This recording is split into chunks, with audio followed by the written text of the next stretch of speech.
Good morning everyone. दोस्तों आज है जून 21 2022 और हम लोग करने वाले हैं द हिंदू न्यूज़पेपर की एनालिसिस। मेरा नाम है सितेंद्र चौधरी और रोज की तरह फिर से कुछ नए टॉपिक्स हम लोग करने वाले हैं।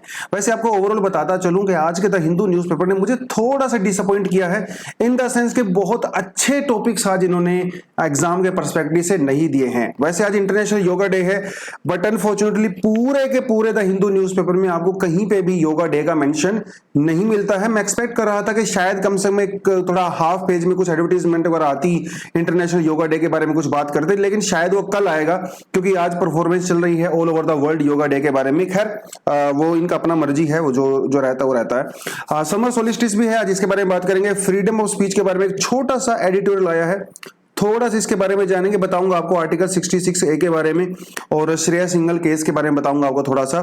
एंड रेयर ड्रैगन फ्लाई को डिस्कवर किया गया है केरला में।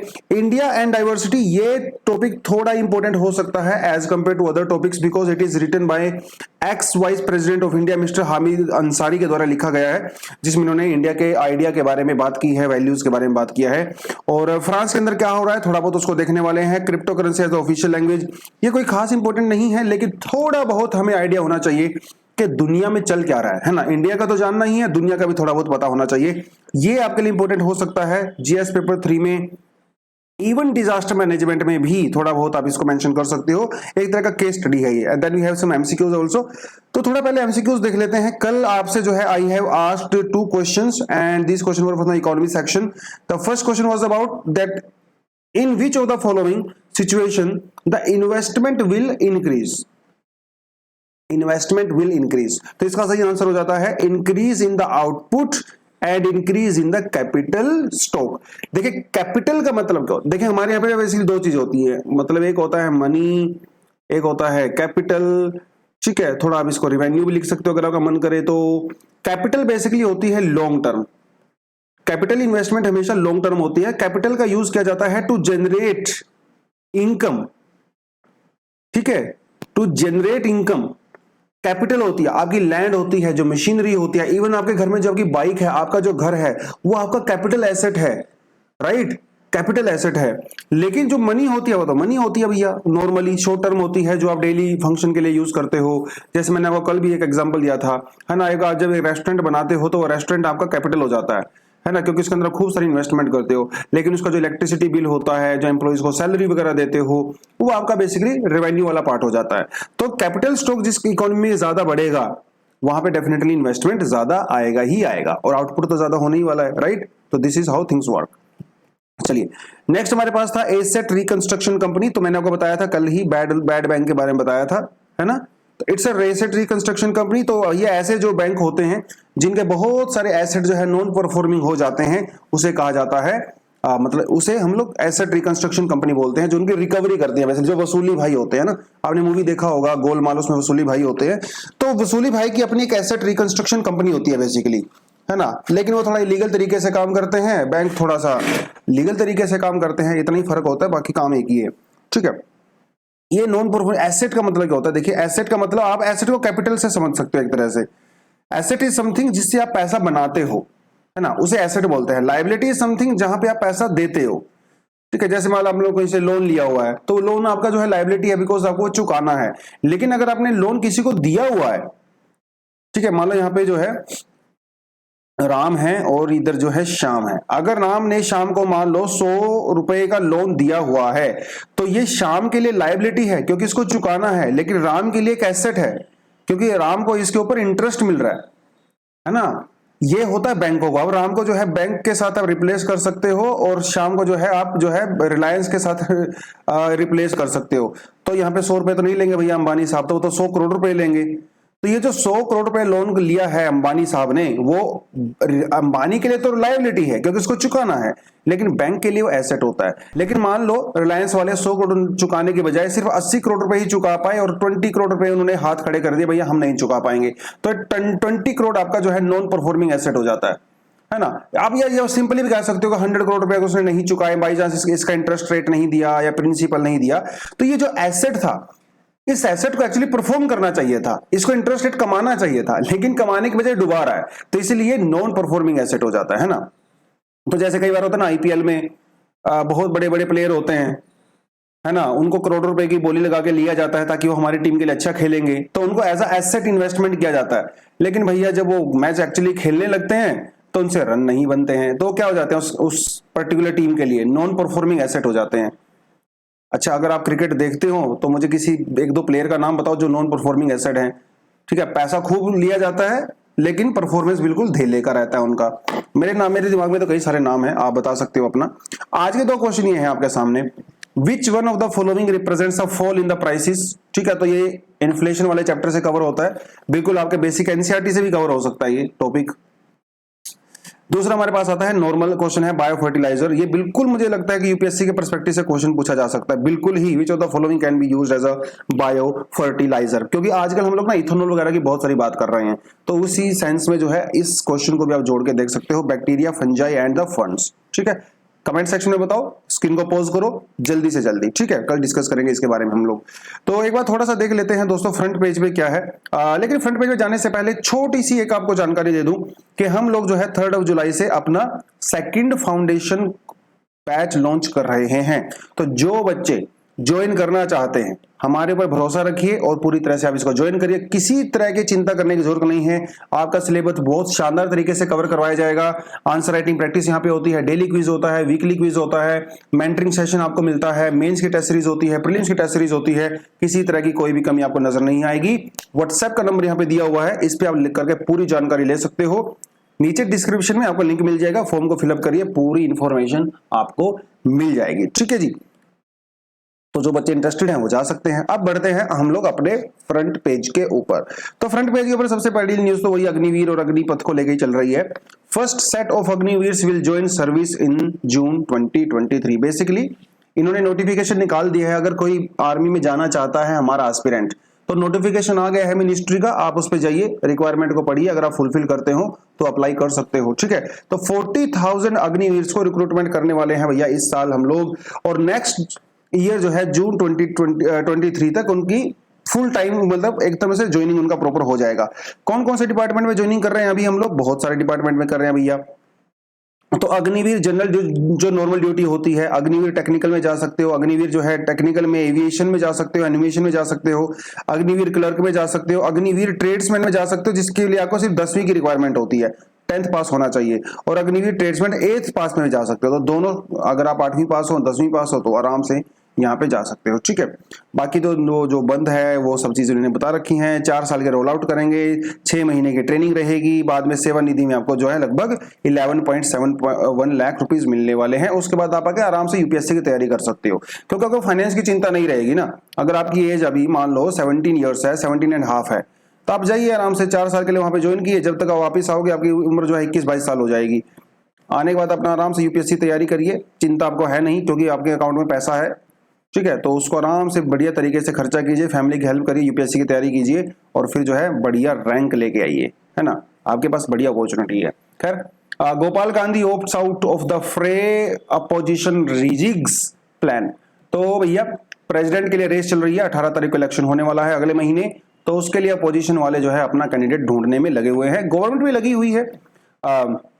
मुझे नहीं लगता कि रामनाथ कोविंद जी को वो लोग दोबारा से कैंडिडेट के लिए खड़ा करेंगे, नया कैंडिडेट ही चुनने की कोशिश करेंगे। लेकिन अपोजिशन वाले भैया परेशान हैं, किसको करें किसको ना करें। तो पहले जो है फारूक अब्दुल्ला के नाम पे सहमति बनी थी, उन्होंने मना कर दिया। उसके बाद जो है किसके नाम पे सहमति बनी थी, और हाँ, वो जो एनसीपी के जो प्रधान हैं पवार जी, उनके नाम पे बनी थी, उन्होंने भी मना कर दिया। अभी जो है गोपाल कृष्ण गांधी जी, इनके नाम पे सहमति बनी थी, इन्होंने भी मना कर दिया। तो यशवंत सिन्हा के नाम पे सहमति बन रही है, शायद वो भी मना कर देंगे, क्योंकि ऑलरेडी वो बीजेपी के अंदर फाइनेंस मिनिस्टर रह चुके हैं जब अटल बिहारी वाजपेयी की सरकार हुआ करती थी। तो बेसिकली ये लड़ाई इस समय यहाँ पे चल रही है। प्रेसिडेंट इलेक्शन के बारे में हम लोग खूब चर्चाएं पहले ही कर चुके हैं, आगे भी न्यूज डेफिनेटली आती रहेगी, तो उसमें हम और ज्यादा अच्छे से कवर कर सकते हैं। ठीक है जी, आगे बढ़ते हैं दोस्तों। ये छोटा सा न्यूज है, हल्का सा, बिल्कुल 2 लाइन का। Kerala to give maximum water to Tamil. ऐसा बहुत कम देखने को मिला है जब केरला तमिलनाडु के बीच में कुछ इस तरह का अग्रीमेंट हुआ है, अदरवाइज तो ये रिवर वाटर को लेकर झगड़ते ही रहते हैं अनफॉर्चुनेटली। तो सिरुवनी डैम जो है, यहां से जो है केरला के अंदर ये बना हुआ है, और कोयंबटूर के अंदर पानी की बेसिकली कमी हो गई है। तो केरला के चीफ मिनिस्टर ने तमिलनाडु के चीफ मिनिस्टर से बात करके ये कहा कि सर चिंता मत करिए, हम आपकी दर्द को समझते हैं, इसीलिए हम इसकी हाइट इंक्रीज करेंगे, इसके अंदर जो वाटर की कैपेसिटी है उसको मैक्सिमम तक लेके जाएंगे, which is 103 million litre per day जिसको कहा जाता है। हम आपको पूरी तरह से वाटर की सप्लाई करेंगे। तो अच्छा है, इंडिया में जितने सारे स्टेट्स हैं सबको इसी तरह का समझना चाहिए, दूसरे की प्रॉब्लम्स और मिलजुल के जो है बात को किया जाना चाहिए, है ना। बाकी तो कावेरी वगैरह हम लोग डिस्प्यूट पहले कर चुके हैं। Rare dragonfly spotted in the Kerala for the first time. देखिए ये है ड्रैगन फ्लाई, आपने देखा होगा ड्रैगन फ्लाई को, मुझे याद है बचपन में, हालांकि वो मैं नहीं समझता वो ठीक था, बट हम लोग स्कूल में ऐसा करते थे, ड्रैगन फ्लाई के कैसे पीछे जो है यहाँ पे ऐसे धागा बांध देते थे और फिर उसको उड़ाते थे ऐसे काइट की तरह। आपने भी सबने वो किया होगा, शरारतें तो सब करते हैं बचपन में, but I don't think so ठीक था उस समय, क्योंकि टॉर्चर तो होता ही है ना यार एनिमल उससे। खैर तो ये ड्रैगन फ्लाई है हमारे, इसको हिंदी में पता नहीं क्या कहते हैं, अगर आपकी लोकल भाषा में अगर आपको कुछ पता हो, आपके स्टेट में आपके लोकल गांव में क्या कहते हैं इसको आप बता सकते हैं। मुझे याद नहीं हम लोग इसको क्या बोलते थे हिंदी में, अभी काफी समय हो गया। पता नहीं, राम का घोड़ा तो वो एक अलग होता है, वो कुछ उसको तो नहीं बोलते, ये पता नहीं टटीरी, पता नहीं, आई डोंट नो क्या बोलते हैं, आप बताइए जरूर कमेंट सेक्शन में आप इसको क्या बोलते हैं हिंदी में। तो इसका नाम है, पहले तो आपको ये नाम पता होना चाहिए, ठीक है, बर्मैगोम्पस चोकलेंसिस। तो ये नया डिस्कवर किया गया है, कहां किया गया है, कोट्टियूर फॉरेस्ट के अंदर किया गया है, कन्नूर के अंदर। तो बेसिकली ये वेस्टर्न घाट के एंडेमिक है। एंडेमिक का मतलब दोस्तों क्या होता है, जो कि किसी एक ही जगह पे पाया जाता है, दूसरी जगह पे नहीं पाया जाता। वैसे भी आजकल कोविड के समय में आप इन टर्म से काफी फेमिलियर हो गए होंगे, एंडेमिक क्या होता है, पेंडेमिक क्या होता है ना। तो पेंडेमिक तो जो सारी जगह पाया जाता है, एंडेमिक जो किसी खास जगह पे पाया जाता है। तो ये है एंडेमिक टू वेस्टर्न घाट्स, ठीक है। तो बस यही आपको पता होना चाहिए, इससे ज्यादा आपको इंफॉर्मेशन की कोई रिक्वायरमेंट इसकी नहीं है, ठीक है। इसका नाम पता होना चाहिए और कहां से एंडेमिक है वो पता होना चाहिए, ठीक है। हालांकि ये एक बड़ा जीनस है, इस जीनस की दूसरी स्पीसीज भी पाई जाती हैं, जैसे कई सारी स्पीसीज हैं जो कि हिमालय में भी पाई जाती हैं, लेकिन ये जो खास स्पीसी है, ये वाला जो है ना, बर्मैगोम्पस चोकलेंसिस, पता नहीं मैं इसका प्रोनाउंसिएशन सही कर रहा हूं कि नहीं कर रहा हूं, बट यस जो भी है, ठीक है, थोड़ा नाम याद रखना है, बर्मैगोम्पस चोकलेंसिस। ये एंडेमिक टू वेस्टर्न घाट, बार बार रिपीट कर रहा हूं ताकि आपके दिमाग में प्रॉपर बैठ जाए, ठीक है जी। आगे बढ़ते हैं दोस्तों, आज का जो नेक्स्ट न्यूज हमारे सामने वो है ये वाला। देखिए आज है भैया इंटरनेशनल योगा डे। हिंदी में योगा डे बोलते हैं, इंग्लिश में योगा डे बोलते हैं और हिंदी में योग डे बोलते हैं, है ना, अंतरराष्ट्रीय योग दिवस। तो ऐसे ही होता है इंग्लिश में, योगा का योग बन गया, कृष्ण का कृष्णा बन गया, राम का रामा बन गया, वो हमेशा ऐसे ही रहता है। तो 2022 की जो थीम है वो क्या है, योगा फॉर ह्यूमैनिटी। देखिए अभी हम लोग कोविड से बाहर निकले हैं ना, और कोविड क्योंकि योगा से इम्यूनिटी सिस्टम स्ट्रोंग होता है, तो इस समय दुनिया को योगा की सबसे ज्यादा रिक्वायरमेंट है। ज्यादा से ज्यादा लोग योगा करें, शरीर का ध्यान रखें, हेल्थ का फोकस करें, थोड़ा बहुत वर्कआउट करें, एक्सरसाइज करें, तो थोड़ा इम्यूनिटी स्ट्रोंग होगा, तो कोविड से लड़ने में थोड़ा सा ठीक रहता है ना। बाकी आपको पता है कि 21 जून को डिसाइड किया जाता है इंटरनेशनल योगा डे, और जो रेजोल्यूशन पास हुआ था यूनाइटेड नेशन के अंदर में, वो उस रेजोल्यूशन का नाम क्या है, 69-131। 11 दिसंबर 2014 को इसको एक्सेप्ट किया गया था, फिर बाद में जो है 21 जून को हम लोगों ने इसको प्रोक्लेम किया एज अ योगा डे। ये यूनाइटेड नेशन की वेबसाइट से मैंने इसको लिया हुआ है। Yoga is an ancient physical, mental and the spiritual practice. देखिए मेंटल भी है और स्पिरिचुअल भी है, सिर्फ फिजिकल नहीं है। That originated in India, of course. The word yoga derives from the Sanskrit and the means to join and unite, symbolizing the union of body and the consciousness. योग का मतलब क्या होता है, योग का मतलब होता है मैथमेटिक्स में तो पढ़ते हैं, योग करो। योग मतलब जोड़ना, दो चीजों को जोड़ना। तो किसको जोड़ रहे हैं, बॉडी को और सोल को, बॉडी एंड कॉन्शियसनेस, दोनों के जुड़ाव को बोलते हैं योगा। इसके लिए अलग अलग प्रैक्टिसेस की जाती हैं, और सिर्फ योगा ही नहीं, आज और इंडिया की गवर्नमेंट ने जो है योगा के अलावा के मतलब इसी डोमेन में कई सारे और भी स्टेप ले रखे हैं। मिनिस्ट्री ऑफ आयुष का कहता है इट्स कॉमन योगा प्रोटोकॉल, ये उसका एक प्रोग्राम है बेसिकली, आयुष मिनिस्ट्री का कॉमन योगा प्रोटोकॉल। इसको जो है यम, नियम, आसन etcetera among the popular yoga साधनास। The beauty and the wellness sector skill council, जिसे BNWSSC कहा जाता है, ये भी वोकेशनल एजुकेशन प्रोवाइड कराते हैं, योगा सिखाते हैं लोगों को CBSE स्कूल में, ठीक है, ये आपको थोड़ा सा पता होना चाहिए। Ministry of skill development and entrepreneurs के अंदर ये दिया गया है। उसके अलावा thousands of candidate have been trained as the yoga instructor and trainers through the various skills initiatives such as प्रधानमंत्री कौशल विकास योजना, यहाँ पे भी ट्रेनिंग दी जाती है। राइट, आप भी ले सकते हो। फिट इंडिया जो मूवमेंट है उसके अंदर भी योगा को इंक्लूड किया गया है। थोड़ी बहुत चीजें आपको ये योगा के बारे में पता होनी चाहिए। लेकिन 21 जून को ही क्यों चूज किया गया, ये भी अपने आप में एक बड़ी बात है। ये सिंबॉलिकल है, सिंबॉलिकल है। देखिए वैसे तो अटल जी का जन्मदिन भी है आज, लेकिन वो बात अलग है, बट स्टिल योगा को 21 जून इसलिए किया गया है क्योंकि भैया आज है समर सोलिस्टिस। समर सोलिस्टिस का मतलब यह है कि नदर्न हेमिस्फीयर के अंदर आज जो है लॉन्गेस्ट डे है। आज लॉन्गेस्ट डे है। कल से दिन जो है थोड़े से छोटे होने शुरू हो जाएंगे, 1-1, 2-2 मिनट करके। आज सबसे बड़ा दिन है, तो आपको जितनी मस्ती करनी है दिन में आप आराम से कर सकते हो। क्यों है आज सबसे बड़ा दिन? क्योंकि आज जो हमारा सन है वो tropic of cancer, tropic of Capricorn, देखिए हमारे पास होता है tropic of Capricorn, tropic of cancer ऊपर और ट्रॉपिक ऑफ कैप्रिकॉर्न जो सदर्न हेमिस्फीयर में होता है। तो ट्रॉपिक ऑफ कैंसर के ऊपर जो है आज हमारा सन वो बिल्कुल वर्टिकल है, ट्रॉपिक ऑफ कैंसर के ऊपर, है ना, नदर्न हेमिस्फीयर में, इसीलिए आज सबसे बड़ा दिन है। और ट्रॉपिक ऑफ कैंसर जो है वो इंडिया के मिडिल में से पास होके जाता है, तो ट्रॉपिक ऑफ कैंसर, तो सन आज यहाँ पे है। तो भैया अगर आप यहाँ पे हो, ट्रॉपिक ऑफ कैंसर के ऊपर हो, तो आज दोपहर के 12 बजे आपके सर के ऊपर सूरज होगा पूरी तरह से, ठीक है। तो ये इसीलिए इसको कहा जाता है समर सोलिस्टिस। जब ट्रॉपिक ऑफ कैप्रिकॉर्न के ऊपर होता है दिसंबर के महीने में, तब कहा जाता है विंटर सोलिस्टिस, ठीक है। जब इक्वेटर के ऊपर होता है मार्च और सितंबर के महीने में, उसको कहा जाता है इक्विनॉक्स। बिल्कुल ज्योग्राफी की बेसिक सी चीजें हैं, आपके एनसीईआरटी में, आपके जीसी लोग वगैरह में दिया हुआ है, आप उसको जाके आराम से वहां पे कर सकते हैं, ठीक है। तो tropic of cancer, tropic of Capricorn, थोड़ा लोकेशन आपको पता होनी चाहिए। सन कैसे सन के चारों तरफ अर्थ कैसे रिवॉल्व करती है, उस तरह से कैसे सीजन्स वगैरह बनते हैं।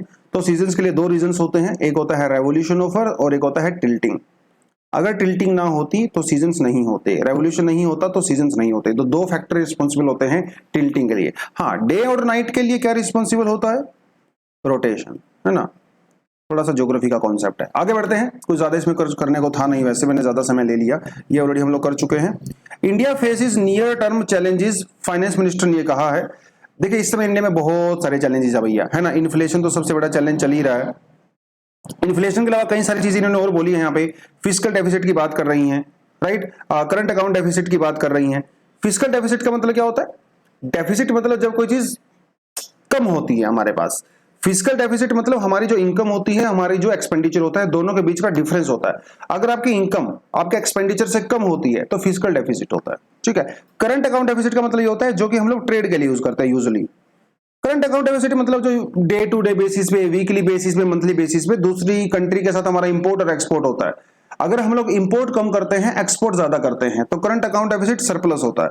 अगर इंपोर्ट ज्यादा करते हैं, एक्सपोर्ट कम करते हैं, तो करंट अकाउंट डेफिसिट हो जाता है ना, डेफिसिट होता है। तो इंडिया का तो वैसे भी करंट अकाउंट डेफिसिट काफी ज्यादा हाई रहता है, क्योंकि हम लोग इंपोर्टिंग कंट्री हैं, एक्सपोर्टिंग कंट्री नहीं है। और यूजुअली 2 चीजें हैं, गोल्ड और क्रूड ऑयल, जिसकी वजह से हमारा करंट अकाउंट डेफिसिट बहुत ज्यादा हाई रहता है। तो फाइनेंस मिनिस्टर ने बेसिकली इसी के बारे में बात की है। तो उन्होंने कहा कि चिंता करने की जरूरत नहीं है, ये थोड़े चैलेंज हैं, धीरे धीरे हम इन चैलेंज को यहाँ पर डेफिनेटली हैंडल कर लेंगे। अगर डेवलप्ड कंट्री और दूसरी डेवलपिंग कंट्री के कंपैरिजन में देखा जाए, इंडिया आज एक बेटर पोजीशन पे है, ऐसा उनका कहना है। और भी कई सारी चिंताएं इन्होंने कही है।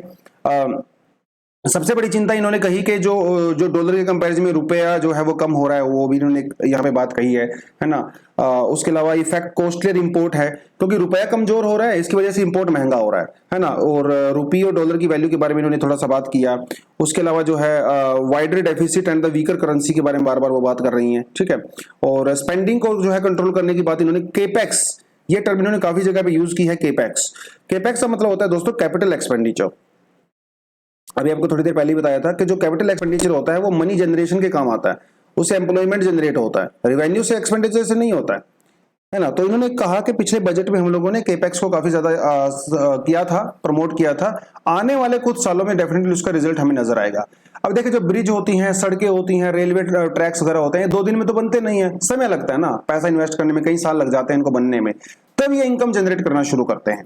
उसके अलावा फॉरेन पोर्टफोलियो इन्वेस्टमेंट के बारे में इन्होंने बात किया कि जो भैया इंटरनेशनली जैसे यूरोपियन कंट्री, अमेरिकन कंट्री, उन्होंने वहां पे इंटरेस्ट रेट बढ़ाना इंक्रीज कर दिया है, जिसकी वजह से जो डेवलपिंग कंट्री है लाइक इंडिया, यहाँ से जो इन्वेस्टमेंट है वो वापिस जा रहा है। तो उसके बारे में इन्होंने थोड़ा बहुत बात किया। क्रूड ऑयल, एडिबल ऑयल, कुछ कुछ चीजें, हीट वेव के बारे में इन्होंने बात किया जिसकी वजह से इंडिया में जो है ओवरऑल फूड प्रोडक्शन कम हुआ है और यहाँ पे इन्फ्लेशन इंक्रीज हुआ है। लेट्स होप कि इस बार जो है मॉनसून थोड़ा अच्छा रहेगा और हमारी जो एग्रीकल्चर प्रोडक्शन है वो बढ़ेगा।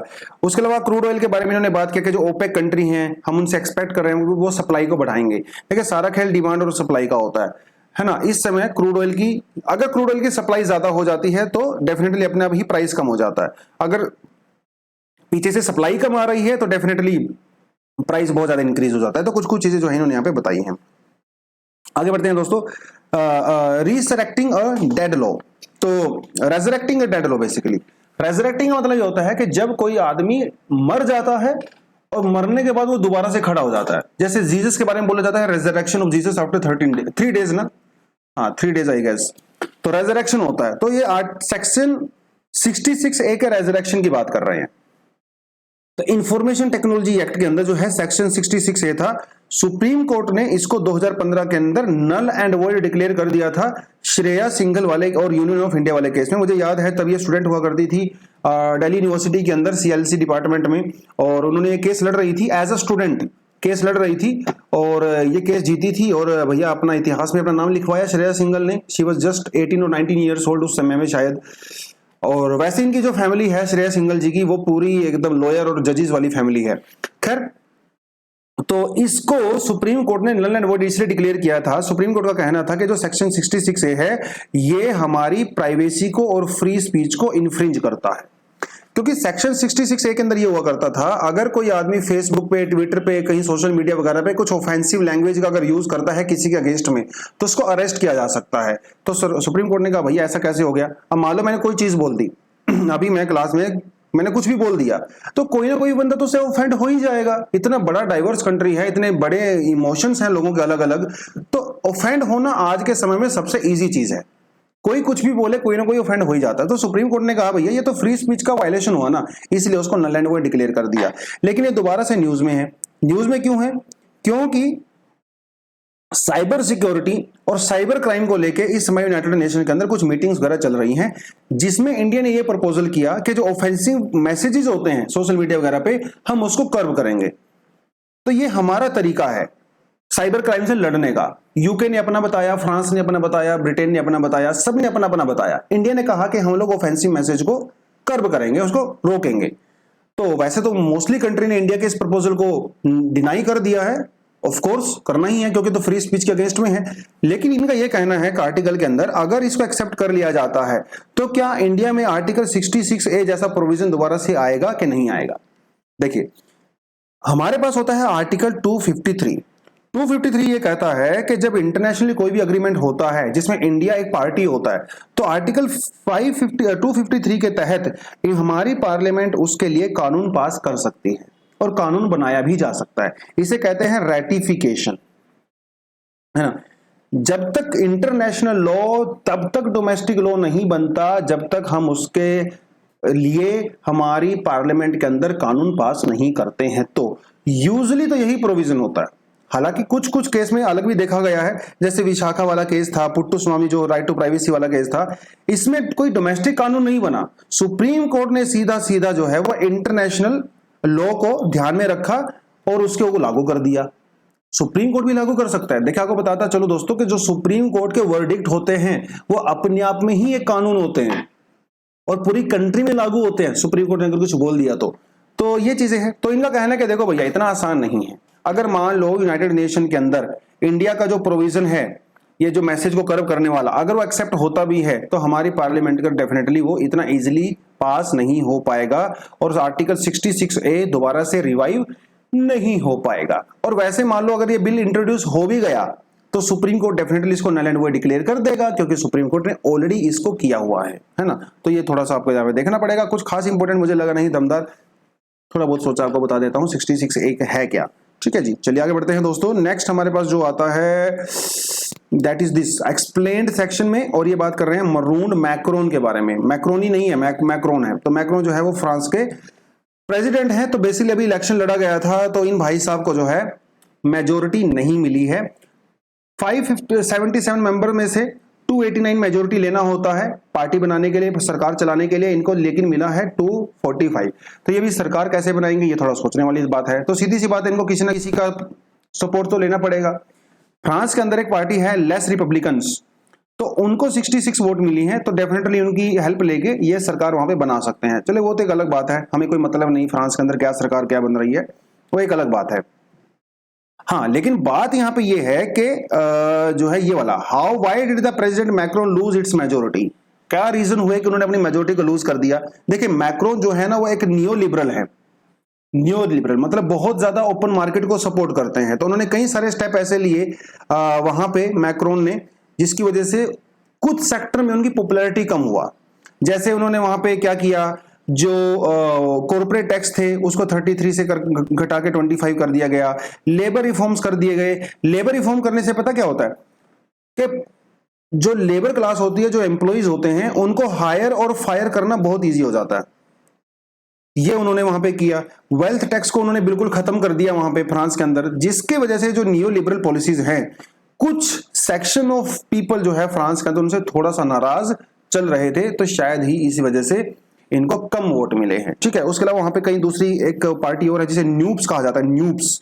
ठीक है, इसको थोड़ा सा वोट ज्यादा मिले हैं। ये थोड़ा सा कम्युनिस्ट और सोशलिस्ट उनके ग्रुप को मिला के पार्टी बनी है। खैर, तो इनका कहना है कि भैया फ्रांस के अंदर जो होगा देखी जाएगी, लेकिन इसका इंटरनेशनली क्या फर्क पड़ने वाला है। तो इनका कहना है कि देखिए जो फ्रांस की फॉरेन पॉलिसी है उसके लिए लगता नहीं ज्यादा फर्क पड़ेगा, यूक्रेन को लेकर जो पॉलिसी उनकी है। हाँ, बाकी इन्फ्लेशन वगैरह जो है वो तो होल टाइम हाई चल ही रहा है, उसका तो डेफिनेटली कुछ ना कुछ इंपैक्ट हमें पड़ना ही वाला है। तो ये थोड़ा सा आपको देखना पड़ेगा कि इंटरनेशनली पॉलिटिकल सिनेरियो किस तरह से चेंज हो रहा है। नेक्स्ट जो हमारे पास आर्टिकल है वो है एल सल्वाडोर बिटकॉइन बेट के बारे में। देखिए एल सल्वाडोर जो है ना, सल्वाडोर पिछले साल दुनिया की पहली ऐसी कंट्री बन गई थी जिसने बिटकॉइन को अपनी ऑफिशियल करेंसी डिक्लेयर कर दिया था।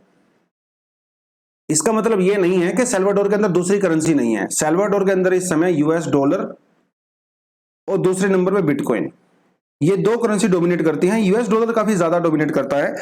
सल्वाडोर की सरकार ने बार बार अपने देश के लोगों को कहा कि आप बिटकॉइन को एक्सेप्ट करिए, लेकिन उसके बाद बावजूद अभी भी लोग यूएस डॉलर को ही ज्यादा वहां पे कर रहे हैं। अब चलिए वो तो चीज बात अलग है। अब सीधी सी बात यह है कि भैया जब आपकी कंट्री का डेट होगा आप उसको कैसे चुकाओगे, कैसे चुकाओगे? तो डेफिनेटली आप बिटकॉइन के थ्रू ही चुकाओगे, क्योंकि बिटकॉइन आपने किया हुआ है। अब मान लो एल सल्वाडोर को अमेरिका को $1 बिलियन का लोन देना, मतलब उसको पैसा चुकाना है। अब वो बिटकॉइन में तो चुकाएगा नहीं, क्योंकि अमेरिका बिटकॉइन एक्सेप्ट करेगा नहीं as a medium of exchange. तो उसको बिटकॉइन को डॉलर में कन्वर्ट करवाना पड़ेगा, तो वो डॉलर में कन्वर्ट करवा के तब अमेरिका को देगा, इंडिया को, जिसको भी देना है।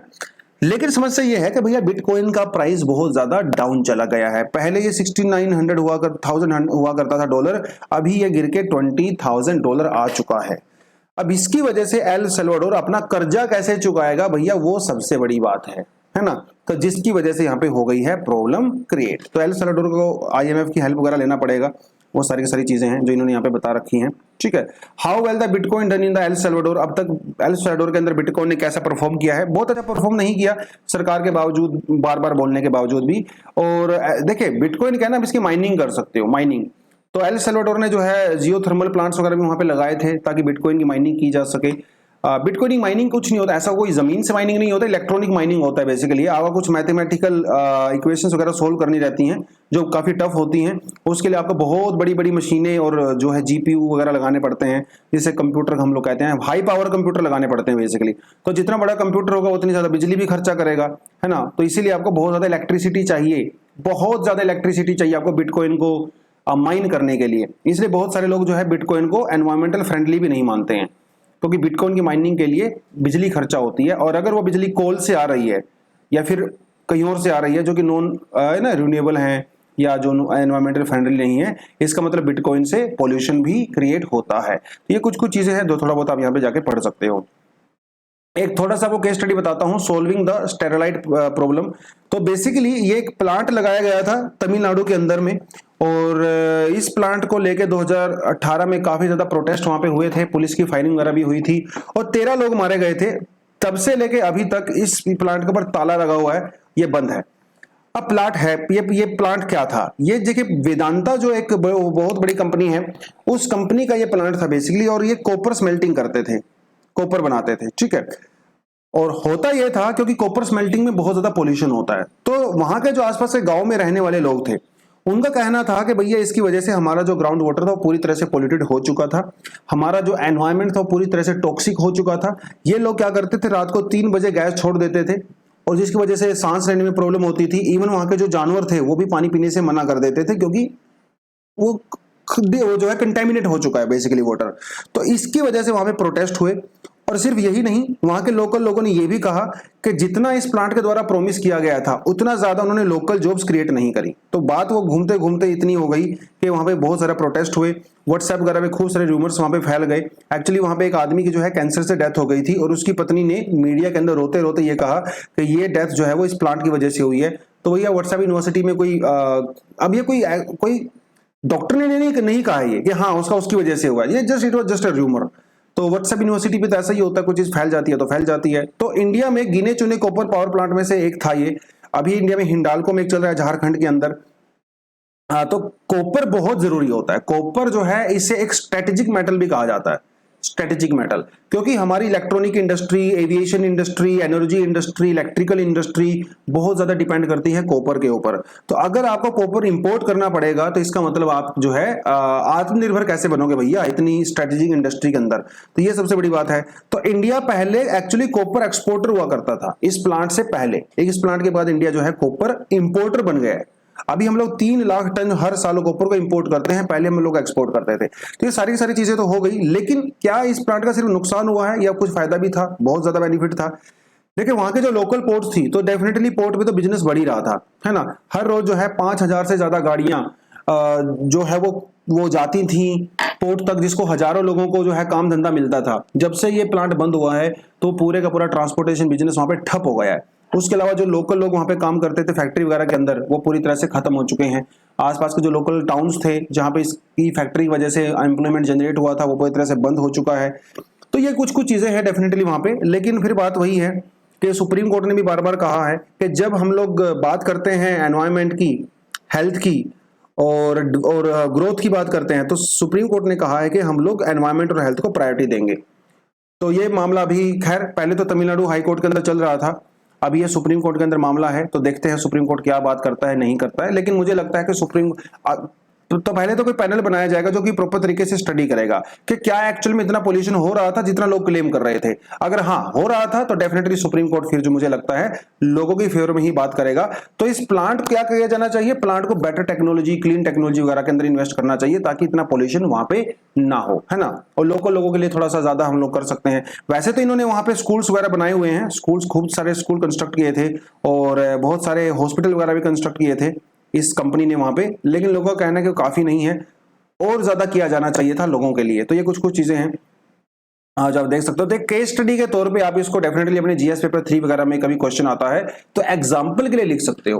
पहले भी आपको मैं बता चुका हूं दोस्तों कि हर बार नया एग्जांपल पे रट्टा मारने की जरूरत आपको नहीं है। आप कुछ गिने चुने एग्जांपल याद करिए जीएस पेपर 1 2 3 4 5 में, मतलब जितने भी आपके पास पेपर हैं, और वही सेम एग्जांपल जो है आप हर टॉपिक में हर पेपर में दे सकते हो, क्योंकि हर चीज के लिए अलग से एग्जांपल पे रट्टा मारना पॉसिबल हमारे लिए नहीं है। तो कभी भी एनवायरमेंटल ग्रोथ, जब भी एग्जाम में सवाल आए ग्रोथ, एनवायरमेंट, डेवलपमेंट, इस तरह का कोई एग्जांपल आपके आता है, पोल्यूशन एंड ऑल दैट, तो आप डेफिनेटली ये जो है स्टेरलाइट वाला एग्जांपल दे सकते हो, वेदांता वाला एग्जांपल दे सकते हो, बिल्कुल सही काम करेगा। तो इसलिए इंपॉर्टेंट केस स्टडी है वो आपको पता होना चाहिए। आज का जो लास्ट है वो है हमारा choice of the narrowing the circle of the widening it. तो ये जो है हमारे एक्स वाइस प्रेसिडेंट रहे हैं मिस्टर हामिद अंसारी जी, तो उनके द्वारा एडिटोरियल लिखा गया है। बेसिकली वही मोटी मोटी चीजें इन्होंने कही हैं जो कि समाज में इस समय चल रही हैं।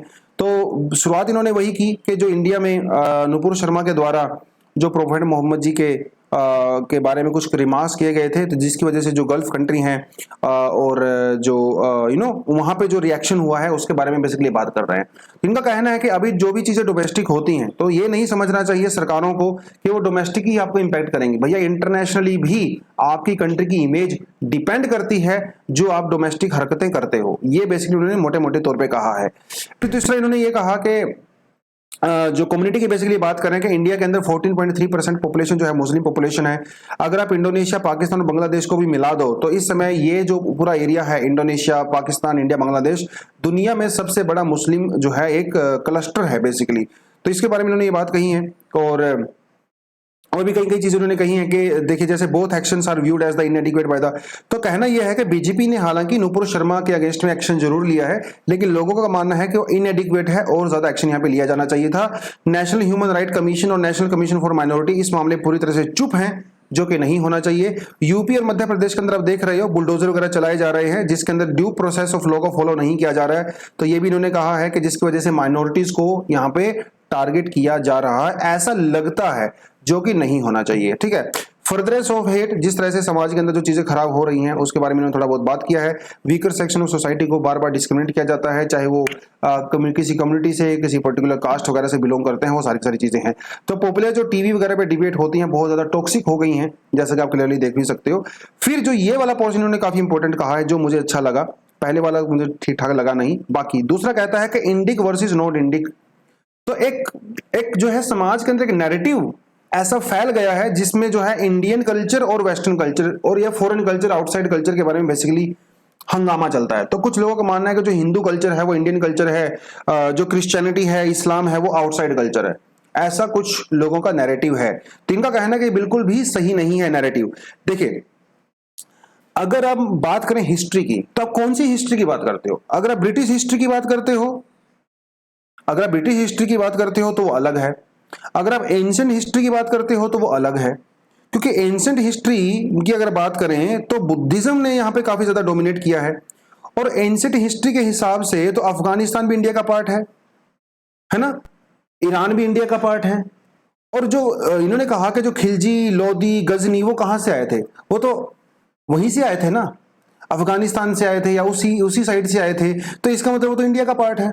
तो हम लोग कैसे कह सकते हैं कि गजनी, लोधी और ये जो सो आउटसाइडर थे? अरे भैया, वो तो इंडिया की टेरिटरी से ही आए थे ना, तो वो तो लोकल इन्वेडर्स थे, आउटसाइड इन्वेडर थोड़ी थे। तो उन्होंने यहाँ पे जो भी लूटपाट मचाया, जो भी जनता को प्लंडर किया, मारा कूटा, तो हम लोग ये नहीं कह सकते वो आउटसाइडर हैं, वो तो इंडियन ही थे। क्योंकि अगर हम एंशिएंट इंडिया का कॉन्सेप्ट मानेंगे तो वो सारी की सारी जो पार्ट है वो इंडिया का ही पार्ट हुआ करता था। इवन साउथ ईस्ट एशिया, अगर आप बात करें जावा, सुमात्रा, इंडोनेशिया, यहां तक, ये सारी कंट्री इंडिया का पार्ट हुआ करती थी एक समय में। तो हम लोग ये नहीं कह सकते कि वो आउटसाइडर थे। दूसरी बात, इन्होंने ये कहा कि अगर आप एंशिएंट इंडिया की बात करते हैं तो हमारा एंशिएंट इंडिया जो बुद्धिज्म से डोमिनेटेड रहा है रादर देन हिंदुइज्म। बहुत बड़े बड़े रूलर्स बुद्धिज्म के अंदर थे, बुद्धिज्म को पूरी तरह से पैट्रोनाइज किया जाता था। हाँ, हालांकि गुप्ता पीरियड के बाद में जो रिलीजन की आप यहाँ पे बात करते हो तो वो हिंदू डोमिनेटेड हो गया था। गुप्ता से पहले आप मौर्याज की बात करो या किसी और रूलर्स की बात करो, मोस्टली बुद्धिस्ट हुआ करते थे। तो ये इन्होंने कहा है। दूसरी चीज इन्होंने ये कही कि ऐसा कोई एविडेंस नहीं मिलता है कि मुस्लिम रूल के दौरान इंडिया में मास स्केल कन्वर्जन हुआ था। हालांकि हमारे यहाँ पे सूफिज्म का काफी ज्यादा इंपैक्ट देखने को मिलता है, बाद में भक्ति मूवमेंट वगैरह बहुत सारी चीजें। फिर उन्होंने एक चीज लास्ट में जो कही, जो मुझे बहुत अच्छी लगी, वो इन्होंने कहा कि इंडिया कोई ऐसा कंट्री नहीं रहा है कि जहां पे हम लोग बाहर वालों को या आउटसाइडर जो है इंडिया में कभी आए ही नहीं। अरे इंडिया बना ही माइग्रेशन से है। थाउजेंड्स ऑफ इयर्स में इंडिया में बहुत ज्यादा माइग्रेशन हुआ है। हून, कुषाण, मेडिटेरेनियंस, आर्यंस, है ना, नॉर्डिक्स इंडिया में आते रहे हैं। वो सब यहाँ पे आए और उन्होंने अपना सिविलाइजेशन यहाँ पे बनाया। तो इंडिया तो हमेशा से ही ऐसा कंट्री रहा है, हजारों साल से, जहां से बाहर लोग आते रहे हैं। तो देखिए इन्होंने यहाँ पे एक शेर भी कहा है, सर जमीन हिंद पर कुवम ए आलम के फराक काफिले बसते गए, हिंदुस्तान बनता गया। तो हिंदुस्तान तो बना ही ऐसे है, काफिले आते रहे, वो इस कल्चर में जुड़ते रहे और नया नया काफिला बनता रहा, सिविलाइजेशन बनता रहा। तो ये कुछ कुछ चीजें जो है इन्होंने यहाँ पे कही हैं। थोड़ा बहुत आप इसे थोड़ा इंस्पायर होकर कुछ ना कुछ आइडियाज अपने आंसर के अंदर इंक्लूड कर सकते हो। ठीक है दोस्तों, तो आज के लिए इतना ही था। Thank you very much, all the best, जय हिंद।